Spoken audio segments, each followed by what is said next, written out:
Some places don't like being spoken about. Some doors should stay closed. But I opened one of them. And after that night, time hasn't felt the same. I first heard about the house from an old man at a bus stop. He sat still, staring at the ground, and suddenly said, "Don't go there. You won't come back the same." I thought he wasn't talking to me, until he lifted his eyes.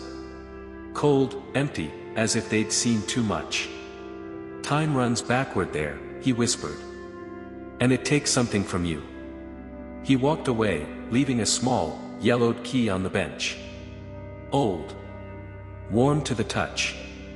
I don't know why, but I picked it up. The house stood on the edge of the village, dark, abandoned, half-burned. The kind of place nature itself avoids. As I approached, the key suddenly warmed in my hand. Like someone behind me had breathed on it. I pushed it into the lock. The door opened on its own. Inside was a silence that felt alive. Not empty, breathing. The first thing I noticed was the clocks. Every single one, on the wall, on the table, even a pocket watch. All ticked backward. My phone showed normal time. But the house had its own. When I walked deeper inside, I heard footsteps. But not approaching, receding. Like they were walking away in reverse. The hallway was lined with old photographs. At first, I didn't understand what was wrong. Then I realized. It was the same person in every photo. Growing younger from frame to frame. Man, young man, teenager, child. At the end of the hallway stood a mirror. Cracked. And for a brief moment, I saw my face looking slightly younger. Barely. But enough to make my stomach drop. I turned to leave. And froze. In the last photo on the wall was me. I don't know how I ended up on the second floor. My legs moved on their own. A music box lay on the floor in an empty room. I picked it up, and my heart stopped. My name was carved on the lid. I opened it. A melody from my childhood played softly. A song I hadn't heard since I was 6.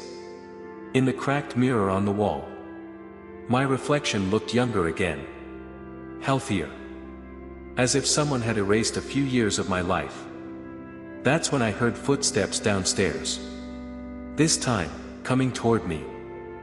I ran to the first floor. But the interior had changed. No dust. No decay. Everything looked new. As if the house had gone back decades. On the wall was a photograph of me as a child. Under it, yesterday's date. My chest tightened. If I stayed any longer, I wouldn't leave the house as myself. Or maybe wouldn't leave at all. A child's laugh echoed from the next room. Light, playful, wrong. I rushed to the exit. The door wouldn't budge. Then I remembered the key. Turned it. And the door swung open violently, as if the house pushed me out. Outside, everything looked normal again. Dark. Abandoned. But in the reflection of a window, a child stared back at me. A boy with my eyes. I blinked. He disappeared.